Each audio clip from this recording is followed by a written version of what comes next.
Hello, everybody, and welcome to week 5 of Math 4400. So today we're going to talk about roots of polynomials, and we're going to do some more modular arithmetic, but it's going to go off the rails. We're going to a more general setting for modular arithmetic, but we'll start simple. So we're going to talk about roots. So here's the definition. If I take any ring and I look at a polynomial f in the variable x with coefficients in my ring R. Then I say some other element of my ring, little r, is a root or a zero of f. If when I sort of take f, and I plug in r for x, and so I evaluate that out, and that gives me an element of my ring R, then I get 0.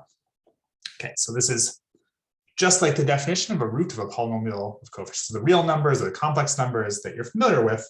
The only difference is here we're allowing our polynomial to have coefficients in an arbitrary ring, and we're allowing ourselves to evaluate at elements of that ring. But otherwise, it's just what you're used to when you talk about roots or zeros of a polynomial.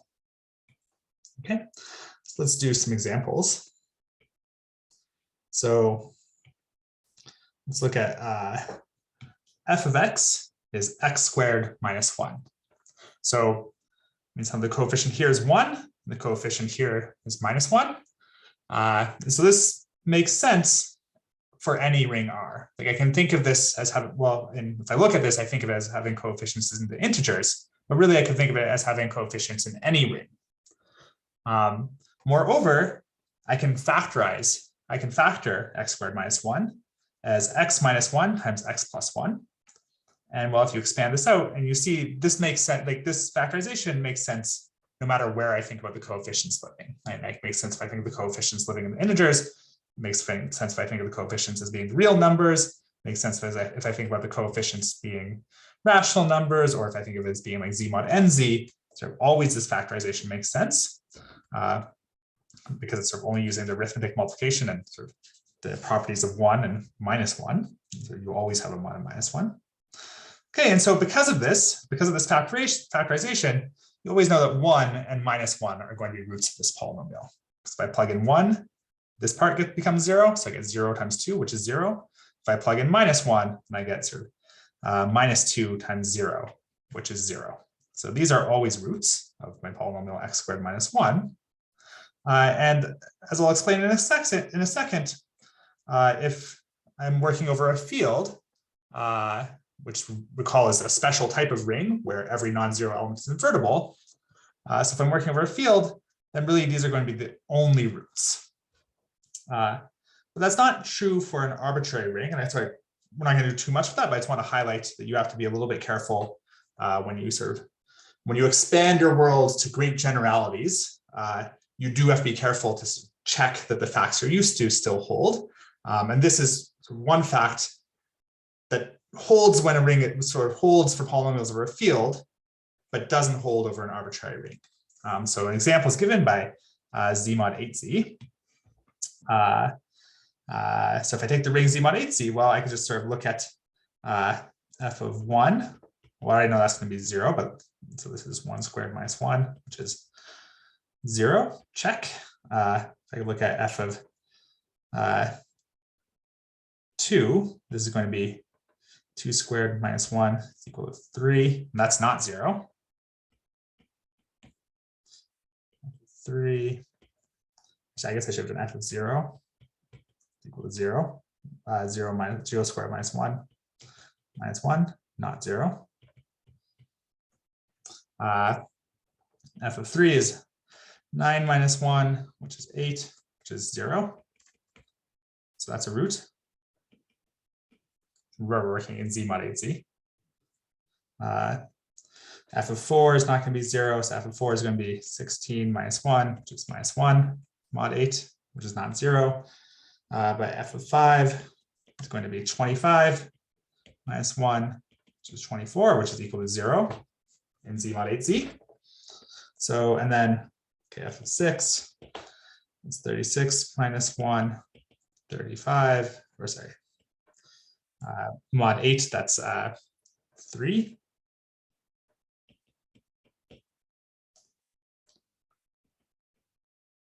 f of 7, that's 49, minus 1, which is 48, which is equal to 0.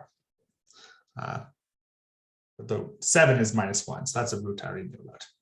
So if I look at this, I have more roots. So I have 1, 3, 5, and 7 are all roots of x squared plus 1, or x squared minus 1, rather, in z mod 8z. Okay, so just be careful. So this intuitive statement only we'll say we make an intuitive statement precise, but here, like the fact that this factorizes like this, that this means there's only roots are 1 and minus 1. That thing sort of should be intuitive from your past work of polynomials. It's not true over an arbitrary ring. It is true over a field. That explains sort of one of the reasons why when we're talking about polynomials, sort of we single out the case where we have the coefficients are in a field. Okay, that's not the only reason, but that's one of the reasons.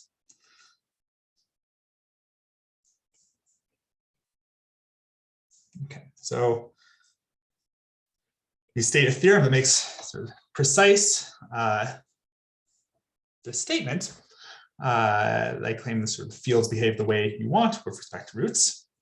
So the statement is, if I have a field K, I have a polynomial with coefficients in K in the variable X, then if I take some element little a inside of my field K, then it is the case that a is a root, or f of a is equal to 0, if and only if x minus a divides f of x. So dividing means exactly what you think it means. And this means i.e. F of x equal to x minus a times q of x for some q. So some polynomial q of x.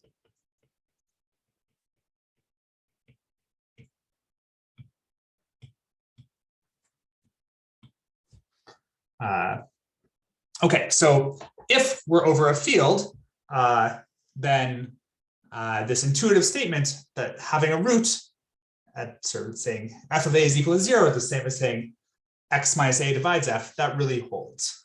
So this is a familiar characterization of what it means to have a root in terms of divisibility and linear factors. So this is an exercise on your worksheet that you'll go over this week. Let me state some consequences of this, though. So one consequence, say it's a corollary here, is so corollaries basically means elementary consequence, is that if I have a field and a polynomial of coefficients in that field, then the number of roots of that polynomial inside of that field is at most the degree of f. So the degree of f is just the highest power of x appearing with a non-zero coefficient. So it's exactly what you expect degree to be. And so the point is, every time you have a root, you can factor out a copy of like x minus a. And so when you factor out that copy, you decrease the degree by 1. And so somehow you can only do that at most the number of times, you can only do that for most of the number of roots, where you can only, so you can only decrease degree by 1, like so many times. Like if you start at degree 5, you can only decrease degree by 1 5 times before you sort of land at something that's just a constant polynomial. So that's why you can't have sort of more roots than the degree. Okay. Another nice corollary of this is that if you have a polynomial of coefficients in the field again, and the degree is at most 3, then if you want to check whether f is prime, or sometimes we call it irreducible, so that just means just like being a prime number, it means any factor, and any factor is either any polynomial that divides f is either of the same degree, or is either f or 1, sort of up to multiplication by constant. So it's either of the same degree of f or it's a constant polynomial. So we talked about that a little bit last time. But so if I want to check whether a polynomial of degree less than or equal to 3 is prime, then that's the same as saying it has no roots in K. So that's not true for higher degree polynomials. Like, for example, you could sort of multiply like sort of degree 2 polynomials with no roots to get a polynomial of degree 4 that's not prime. But the reason it's true for degree less than or equal to 3 is because like if f has a factor, so that means there's sort of some polynomial that divides f of degree less than 3. Well, if it's degree 1, then there's a root by the above. But if the other polynomial is degree 2, then like the q that goes with it, so like the other factor that goes with it, is going to have degree 1. So if you have a degree 2 factor, then you also have a degree 1 factor. And that degree 1 factor, again, so it gives you a root. So this is a nice thing to remember. It gives you a quick way to check where a polynomial of degree less than or equal to 3 is prime. Okay. Good. So those are just some consequences of this elementary fact being true, but there's some handy ones. Okay. So we're going to give a nice application of sort of looking at roots in a second, a couple of nice applications, but let me just do some notation first. And actually this notation already came up on the worksheet because I had a typo. So you might already be familiar with it, but let me state it expressly. So if we have a prime number, then we saw last week that z mod pz is a field. So everything non-zero is invertible in there. And so sometimes instead of writing z mod pz, we're going to write that as just sort of f sub p. And so we call that the field with p elements. So somehow we sort of single out this case of z mod nz when sort of n is a prime number, because that's when you get a field. And we call it the field with p elements. And well, we use this one a lot, so it's just handy to have a shorter notation for it to be able to write fp. Okay. So let me state a theorem then, or theorem / example of sort of applying this result about polynomials we're discussing above. So this is Wilson's theorem. And what this says is that if p is a prime number, then p minus 1 factorial is congruent to minus 1 mod p. So just recall n factorial just means you take n, you multiply by n minus 1, then n minus 2, then n minus 3, and so on all the way until you get down to 1. Good, so let's just check Wilson's theorem for a few smaller values of p. So if I do 2 minus 1, p is 2. If I do 2 minus 1 factorial, that's just 1 factorial, which is just 1. Okay, and 1 is congruent to minus 1 mod p, mod 2. So check. And that's a little bit of a funny thing about the field with 2 elements, or z mod 2z, is that 1 and minus 1 are the same thing. That doesn't happen sort of for fp when p is higher, but it does happen when p is 2. Okay, let's look at p equals 3. So now we're looking at 3 minus 1 factorial. That's 2 factorial, which is 2 times 1, which is 2. Okay, and 2 is congruent to minus 1 mod 3. And so on. So if we're looking at p equals 5, then we're looking at 4 factorial. This is, you compute it out, this is, okay, well, I'll write this one down. This is 4 times 3 times 2 is 1, which is 24. And yep, 24 is congruent to minus 1 mod 5. So it's being congruent to minus 1 means if you add 1, you're divisible by 5. So if I take 24 and I add 1, that's divisible by 5. Good. If I look at 6 factorial, then if you multiply that out, you'll get that's 720. And you can check that that is congruent to minus 1 mod 7. And somehow subtract off 700, and then you just get 20 is congruent to minus 1 mod 7. And then, well, that's because 21 is divisible by 7. So good. Okay, so this is checking out for some low values of p. How do you justify this statement in general? And what does this have to do with what we did above? So let me write down a proof. And so the way I'll write down the proof, I'll sort of assume that p is larger than 2, just to avoid this sort of funny thing where 1 is equal to negative 1 mod 2. Okay, so and what I want to do, well, I'm looking at p minus 1 factorial. This is p minus 1 times p minus 2 times 1. And another way to think about this is I'm just sort of multiplying together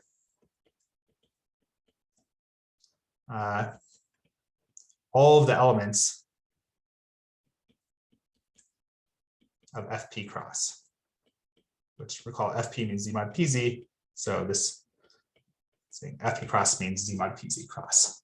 So everything non-zero in FP is invertible. So I'm just multiplying together all of the sort of invertible elements. And so what I'm going to do is I'm going to sort of pair them up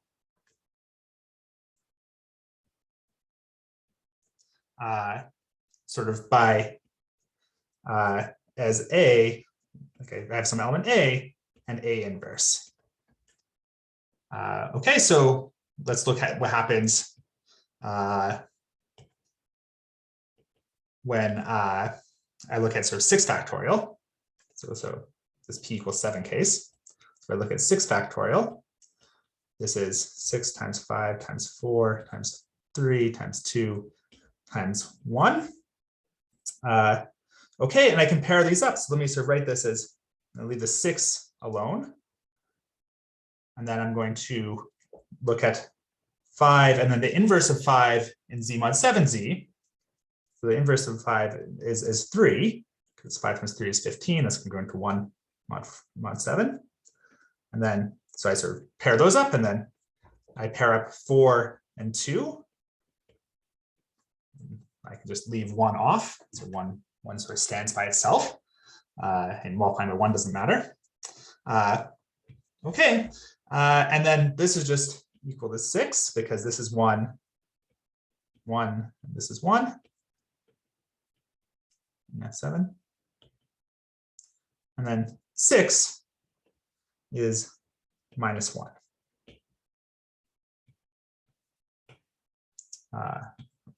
It's a little bit more room.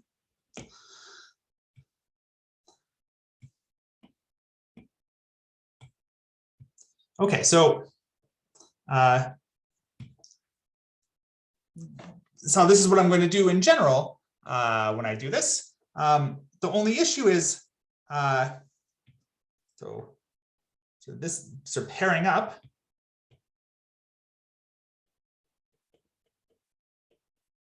eliminates all the terms not equal to their own inverse.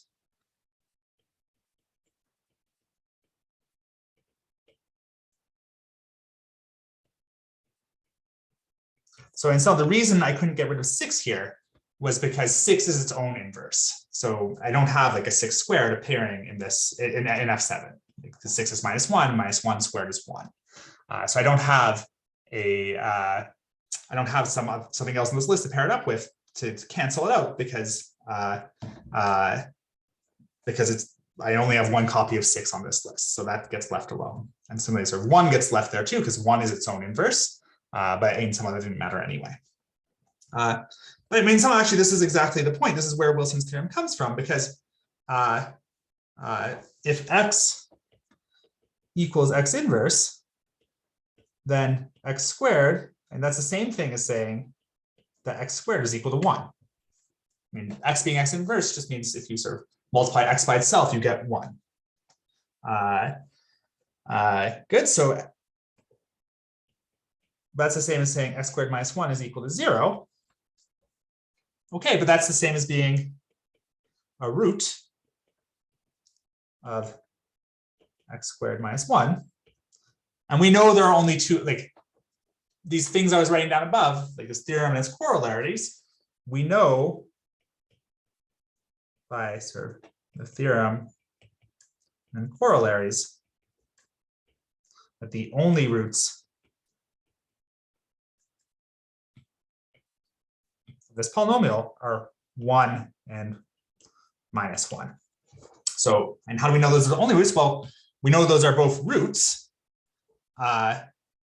So that's easy. And then where we're using this corollary, so we're using this corollary that said, if I have a polynomial with coefficients of the field, then I have sort of the maximum number of roots I can have is the degree of the polynomial. So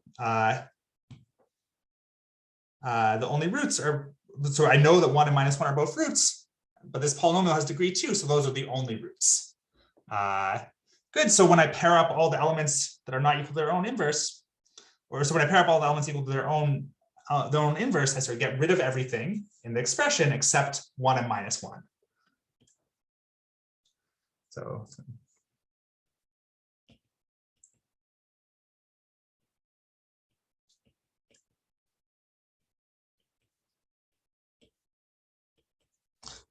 so I cancel everything not equal to its own inverse, and I'm just left with -1 times 1, which is equal to -1 in Z mod PZ. Okay, so that's just a fun little application of this result. Okay, so I'm going to shift to a more theoretical gear for a minute. And we're going to talk about now modular arithmetic in general rings.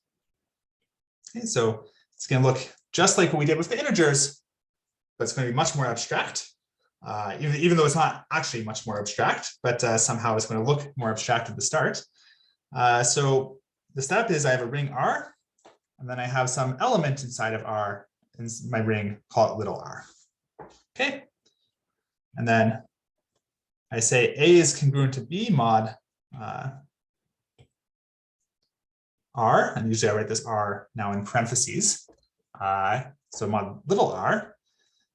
This just means that R, little r, divides the difference B minus A, or just like usual. So that means B minus A is equal to Q times little r for some other element Q in your ring. So, and this is exactly what this notation A congruent to B mod N meant in the integers, but now I'm just interpreting sort of, instead of A minus B divisible by some being integers and their difference being divisible by some integer, I'm just doing this in some arbitrary ring. Okay. And then I can do the same thing to like, so we had sort of mod, sort of we could work mod N. Now we're sort of working mod an arbitrary element, or we could sort of think of like the set of congruence classes like Z mod NZ.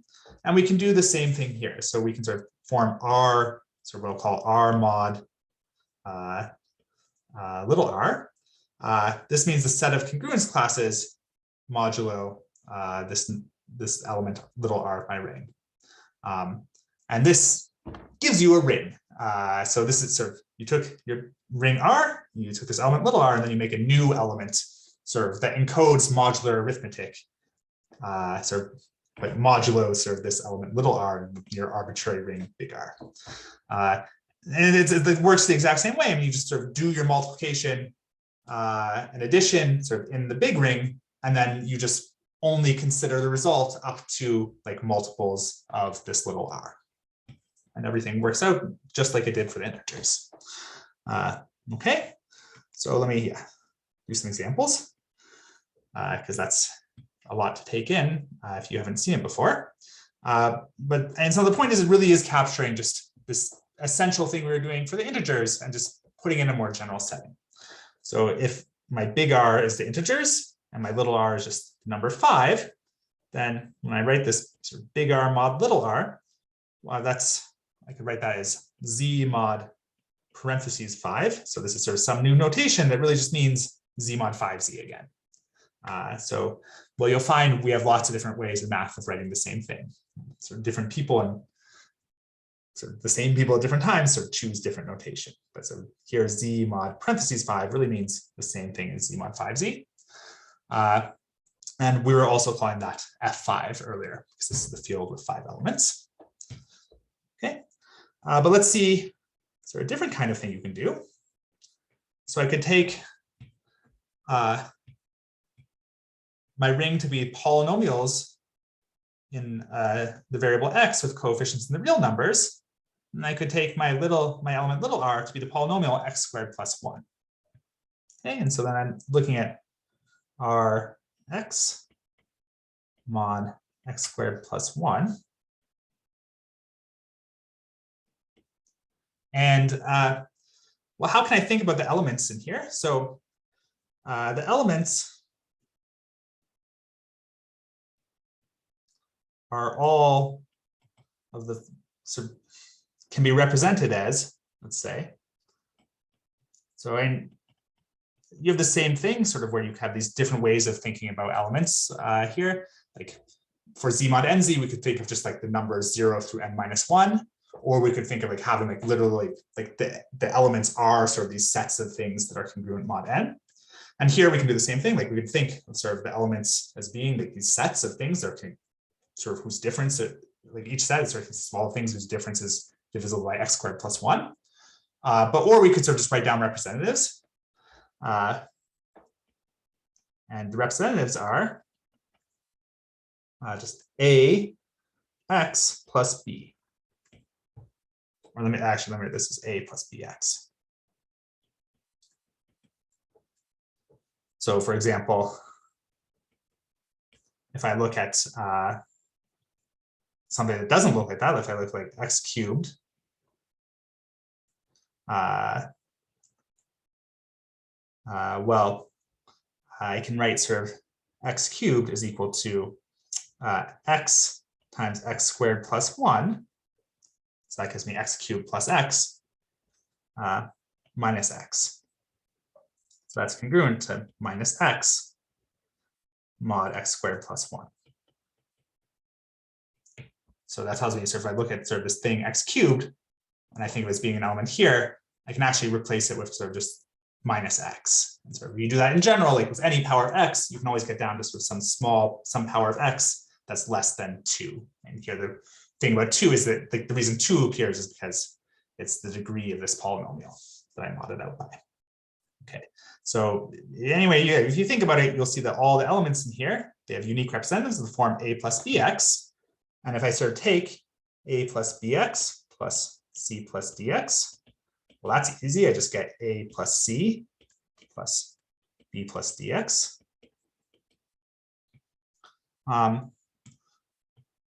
But let's see what happens if I multiply. That's sort of more interesting.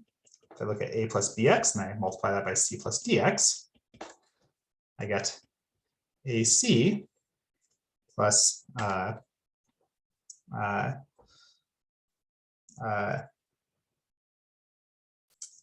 bc plus adx plus bdx squared. And I have to get rid of that x squared, but this x squared is congruent to minus 1. So let me sort of highlight that. X squared is congruent to minus 1 because sort of x squared plus 1 is equal to 0. So this is just AC, oops,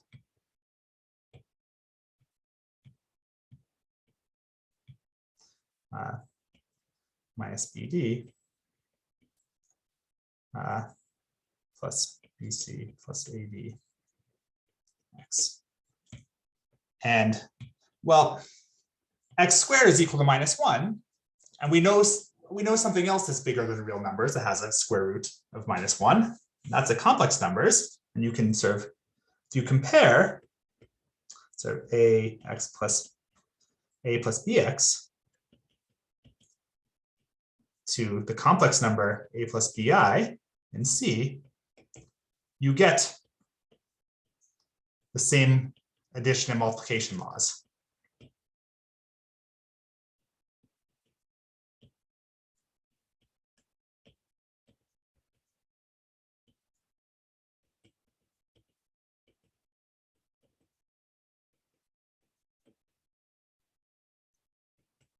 So really, it turns out that this ring Rx mod x squared plus 1 is just equal to the complex numbers. So that's sort of fun. That gives you some way of constructing the complex numbers, starting from the polynomial ring in one variable over the real numbers. That looks a lot like how you constructed the z mod pz from the integers. Okay, so this is sort of a fun example of the kind of thing you can do with this generalized modular arithmetic. Let's do another case, another example that looks just like that. So we're going to construct a field with 9 elements. So we've seen for any prime number, Z mod PZ gives you a field with P elements. Now I want to, but 9 is not prime, so 9 is 3 squared. So I want to describe to you how to construct a field with 9 elements. And let me just highlight, this is a common mistake. Z mod 9Z, that's a ring, and it has 9 elements in it, but it is not a field. So we talked about this a little bit last time, but Z mod NZ is a field if and only if n is a prime number. And since 9 is not a prime number, this is not 9 is not a prime number, this is not a field. So if we want to sort of build a field with 9 elements, we have to do something else. We can't just look at Z mod 9Z. Another way you can think of it, saying if you just look at like 3, 3 doesn't have a multiplicative inverse in Z mod 9Z. So that's a good exercise to check. Okay, so how are we going to build a field with 9 elements? Well, we're going to repeat the above, but we're going to use F3 instead of R. So it turns out F3 of X, so polynomials with coefficients, polynomials in the variable X with coefficients of F3. I look at that and I mod out by X squared plus 1. This is a field. So, so how can you check this? Well, this is definitely a ring. What's a ring? And then you can just sort of check by hand, everything is invertible.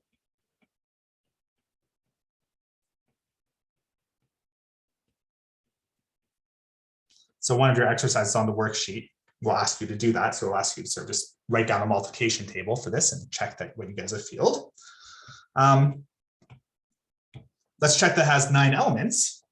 Well, the elements all have unique representatives. So representatives of the form A plus BX, where now A and B are not real numbers, but are in this field F3. So in the field with 3 elements. Great, and the reason everything is a representative of this form is the same reason the same reason we had when we sort of did R real numbers instead of F3. I mean, you can just sort of use sort of a multiple of X squared plus 1 to sort of remove off any higher powers until you sort of land here. And another way to think about it is you sort of just use X squared plus 1. So if I had some polynomial over here, I would just divide it by X squared plus 1 and then replace it with its remainder. And this remainder is going to have degree less than 2. So it's going to look like A plus BX. Okay, so then I have 3 choices for A. And 3 choices for B. So, 9 choices total. So I have 3 choices times 3 choices. So there are 9 elements. Okay, so that's a field with 9 elements. So these fields with 3 elements and fields with 9 elements, and fields with prime numbers of elements, and sort of other sort of fields with, in terms of you can construct a field with any prime power number of elements. These are really useful, not just theoretically and sort of interesting and fun that way, but they're actually really useful in cryptography and in applications of and some of the applications that we'll talk about later in the class. So this is why I wanted to highlight this as a nice example of the kind of thing you can do with modular arithmetic. We're not going to go into this, but let me just say out loud sort of how this relates to things we were discussing earlier. So we'll go into this a little bit more tomorrow, but or for Thursday. But for today, I just want to say out loud. I mean, the reason we got a field here is because this polynomial x squared plus 1 is irreducible. So you can just check, since it has degree less than or equal to 2, as we said earlier, to check it's irreducible, you just have to check it doesn't have a root. So if I plug in 0, I get 1. If I plug in 1, I get 2. If I plug in 2, I get 5. So none of those was 0 in F3. So this doesn't have any roots, so it's irreducible because it has degree less than equal to 3. And because of that, I get a field. And so in one way you could sort of justify that rigorously instead of just checking by hand is you could do the same thing we did to show that Z mod PZ was a field. So you could use sort of the Euclidean algorithm, but in this polynomial ring, to sort of solve the GCD equation and then produce this SMT, just like we did for Z mod PZ to find inverses. And if you sort of do that out, you'll see that you're always going to get a field here whenever you sort of mod out by an irreducible or prime polynomial. Okay, good. So I'll stop there for today, and I'll see you in class.